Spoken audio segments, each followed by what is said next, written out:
Hello class, hope you're all doing well. Today I just want to talk to you a little bit about an upcoming assignment that you have, and that is the curriculum map. In some jurisdictions they call it long-term planning. So here in Ontario, where I worked in Brantford County, at the beginning of the school year or sometime in the summer, often my principal might ask me, Julie, where are your long-range plans? And so this is obviously a skill that needs to be developed among new teachers, and it's certainly a daunting task at first when you've never taught a course before in particular. It's always good to collaborate with colleagues, especially the more seasoned veterans in your faculty, teaching faculty, and to collaborate, of course, with peers in this course. So because I know there's a lot of anxiety around this, because this is a skill that many of you have never done before, I thought I'd take some time here in this video to explain things in a bit more detail. So first of all, what is a curriculum map, or what is a long-term plan?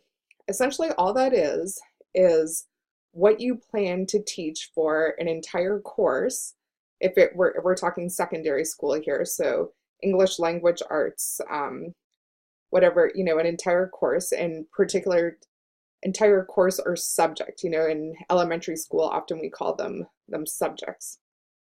So I've done up an example here, and I've got this template, which I'm going to be sharing with you. The way you're going to start off is you're just going to insert your name and the course or subject here. And then we're going to get back to this in a minute. This is an overview of the whole course, but actually I think it's most productive to start at what is known as the table of expectations. Okay, so there's more about this. You're going to learn more about this in Garrison Grant. This is our course textbook, chapter 3, and I'm going to provide this chapter for you. How do I create a good assessment? Okay, so that's one of the first things you're going to want to do, is you're going to want to read through that, and you're also going to want to skim through the Quebec education program for your cycle and subject. Okay, because that is where you're going to find the competencies, the evaluation criteria, and end of cycle outcomes that you're going to need for your table of specifications. Okay, so what is this table of specifications things that I'm talking about here? I've made up a sample one here. I used to be a high school English teacher, as many of you may already know, and this is what I'm more familiar with. I haven't taught it in Quebec, but it's quite similar in Ontario. So the course here, you can see I've just put in the name of the course, Secondary English Language Arts, Cycle 1. And this isn't a full example. I say here, this is just, of course, a partial example. And for your table of expectations, it's about the idea, if you've ever heard of the term backwards design. So you begin with the end in mind. So what you want to do is you want to figure out the competencies and the valuation criteria that need to be covered for the whole course. You need to figure that out first. What are the things my students need to be able to do by the end of this course? And working backwards from there, you can design your assessments to align with those competencies and evaluation criteria. So for example, in English language arts, the major competency categories are talk, media, reading, and writing. And I don't have these all filled in. You can see insert evaluation criteria here. So you're going to want to go to your subject and to your cycle and look at the curriculum document. Okay, so if I just go over there now, so I've got the QEP here. This is on page 92, and I happen to be open. You can see, of course, the QEP has it for languages, math, science, social sciences, arts education, etc. And I'm in the one for languages, and particularly I'm in the one for English language arts. And this is where I'm going to find my competencies. So if we go up a little further here, we've got talk. I'm in the competency talk right now. And then what you're especially going to want to note are the evaluation criteria. So these are the things that I'm going to evaluate students' learning on over the course of the year. I need to do this for each competency. And these are sometimes a little bit ambiguous, a little bit vague. So communication of information to a particular audience, to a familiar audience, pardon me. But if you go to the end of cycle outcomes here, these work in tandem, okay? your evaluation criteria, and your end of cycle outcomes. This spells out in more detail what each of these evaluation criteria mean. So that's the step number one. You've got your course, you've got your cycle. You're going to want to go to the QEP, find out your competencies, okay, in this case, talk, your evaluation criteria, and your end of cycle outcomes. That's kind of step number one. All right, so I've listed some directions here on this document, this template that I'm providing for all of you. And that's how I talk about step number one. List all the competencies and evaluation criteria. Okay, and these work together with the end of cycle outcomes. So once you list them all and you've got a table like this, you're going to want to develop evaluation situations that target each of these evaluation criteria at least a few times through the course.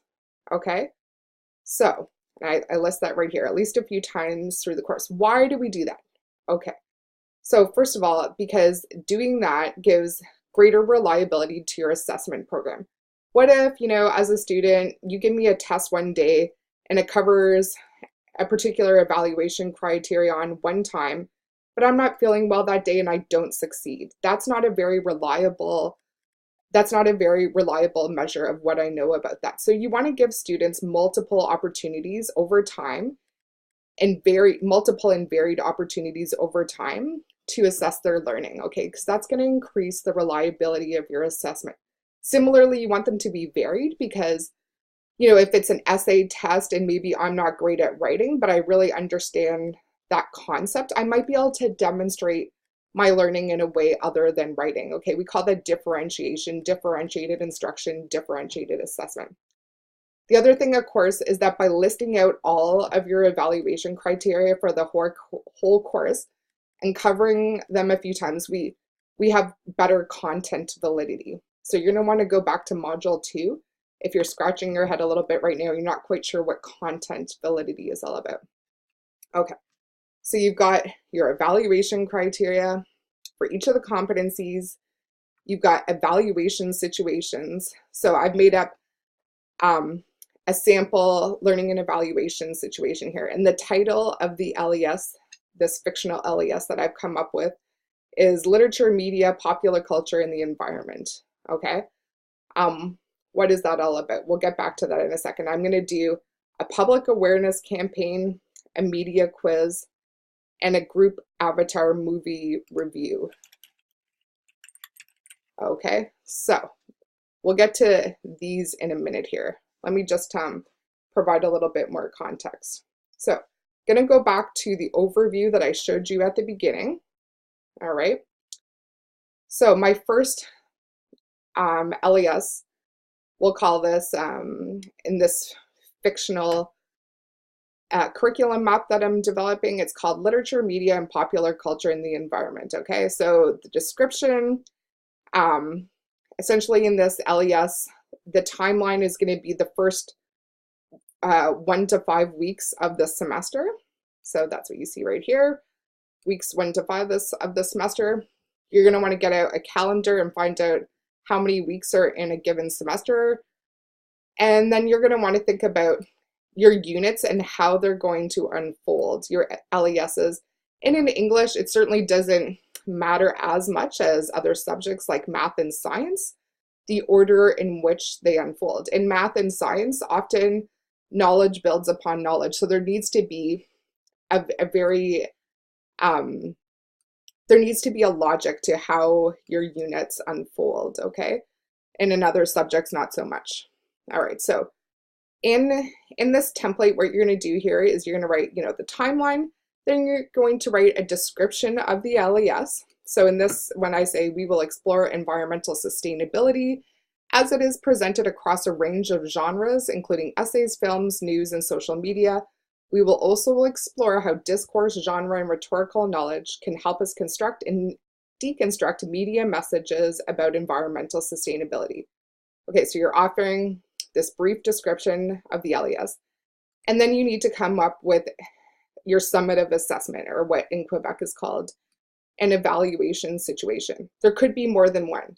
You might have a test and you might have an essay in a unit. So that'll be determined by you as the teacher. So in this case, I would have students will construct a public awareness campaign about an environmental issue of their choosing. Once they determine their audience and purpose, they will then choose an appropriate genre and use appropriate rhetorical strategies. Okay, so you've got an idea from this example of my first LES here. Now, if you come back down to the table of specifications, so I've got the title of the LES, and you're going to want to put the title of your own LES there. Just delete that and put in your own title. Now I've got my summative assessment. I put it in bold, and I do my formative assessments. They're not bolded, so I can differentiate between the two. Now, what about these letters here? What do these letters mean here? This shows that I covered that expectation, that evaluation criteria rather, and what these letters show are the following, okay? So they show the level of cognitive demand. And what I'm using here, it comes out in Garrison Grant. You'll see this on page 55 and 56.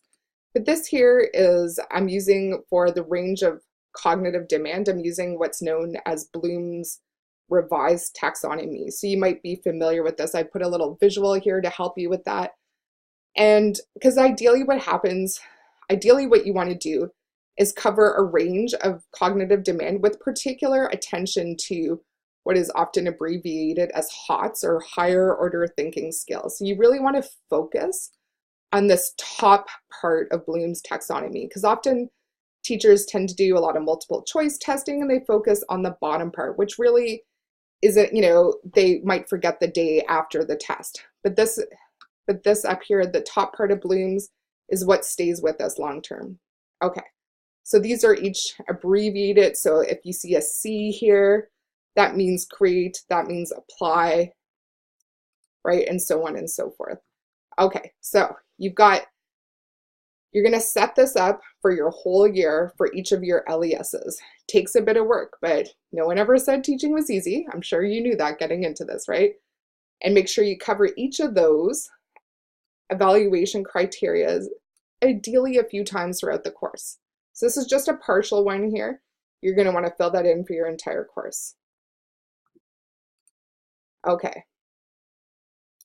So I've given you, of course, an example of the first LES here. And I would say that for every course, you've got in the range of 4 to 6 LESs per course. There could be some outliers to that, but in general, you get about 4 to 6 LESs. So you're going to want to fill that in. And that's going to give you, your principal can look at this and get a good snapshot of what you intend to cover throughout your course and how you intend to evaluate that learning throughout the course. Then, of course, you have your table of specifications down here, and that's going to ensure your coverage. That's going to ensure content validity in the sense that you have appropriately sampled all of the assessment, the evaluation criteria, and which is also going to increase your reliability because you're making sure you're giving students more than one opportunity to succeed. That there's not, random error such as illness, getting in the way of a student appropriately showing their learning to you. Okay, so those are the first two parts of the curriculum map. You've got your overview, and then you've got your table of specifications. The last part is an overview of each of your LESs, your learning and evaluation situations. And it's just a quick overview. So as I was saying, most courses have between 4 and 6 LESs. You're going to need to do one of these charts for each LES in the course, okay? So what do you need to include? Okay, I've done an example here. You're going to do a description of the LES. I just copied and pasted that right off of the overview up here. So that's just copy, paste, put it down there, okay?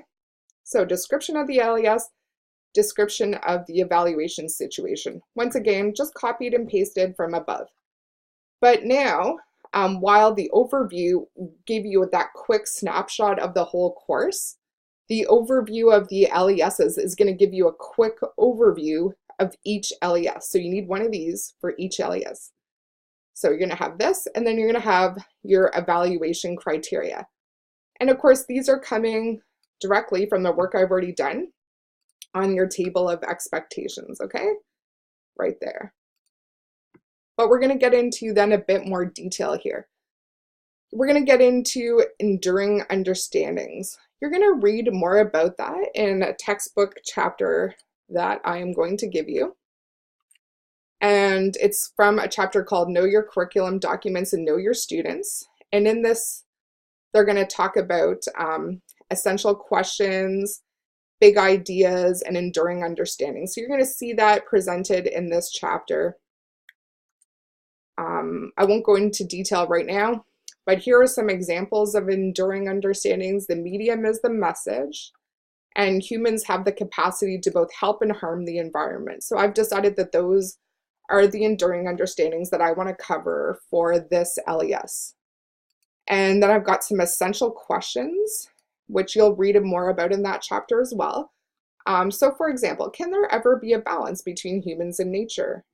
And how does our awareness of our audience and purpose for writing help us determine our genre and rhetorical strategies, okay? So those are some ideas for essential questions. You'll read more about that in the textbook, and as well as big ideas. That's also in the textbook chapter that I will be providing you.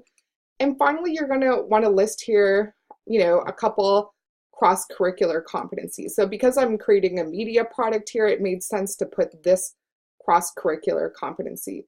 So uses information and communication technologies. That's a cross-curricular competency that I'm going to cover in this LES. And of course, I put the title of the LES right here. I forgot to do that earlier. Okay, so you've got an overview of your LES. And then what I want you to do, you're going to want to give about 3 key lessons, okay?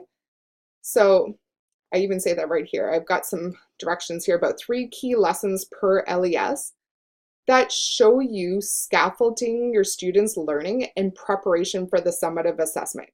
All right? It would be really unfair of me to say to my students, hey, I want you to create this public awareness campaign if I had never taught students what public awareness campaigns are, or how to create a poster, or how to create how to send out effective tweets or use effective social media campaigns, or how to create an effective public service announcement for the radio, for the television, for a print ad, or whatnot, okay?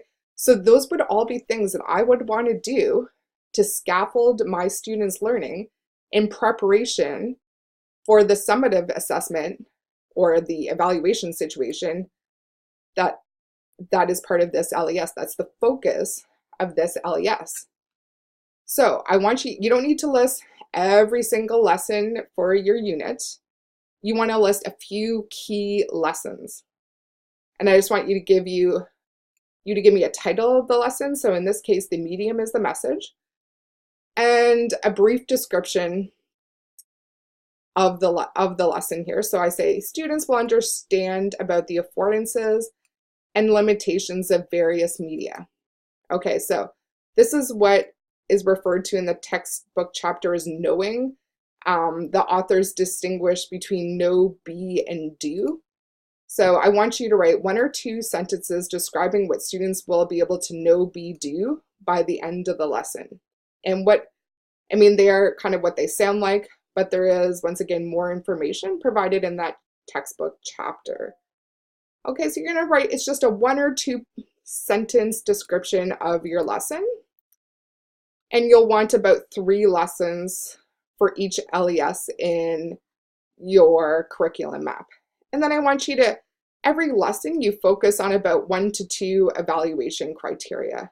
Okay, I didn't list it here, but I would go up and pull those once again from my table of expectations here, table of specifications rather.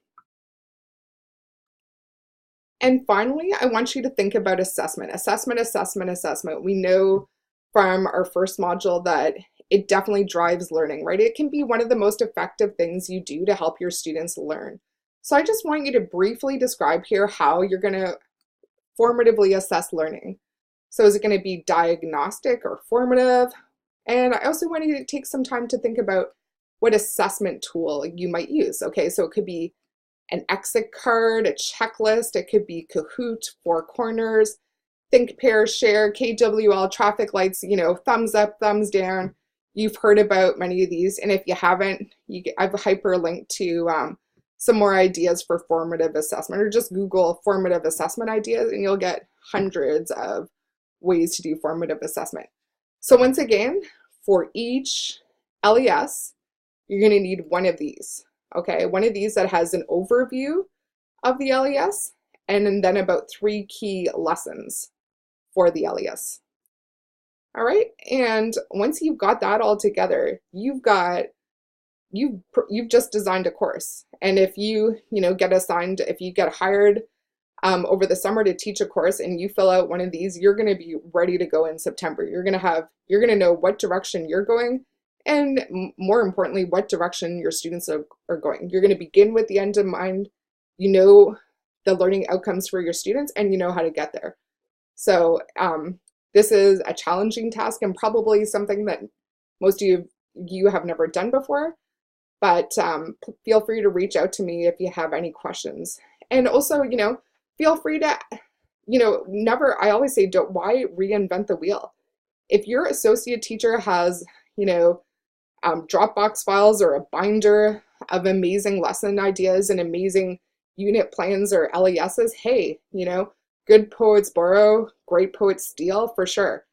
Acknowledge the work that your colleagues have done, or else it's plagiarism, but please feel free to take them and adapt them for this assignment. So yeah, you can collaborate with one another. Feel free to do this as a group assignment.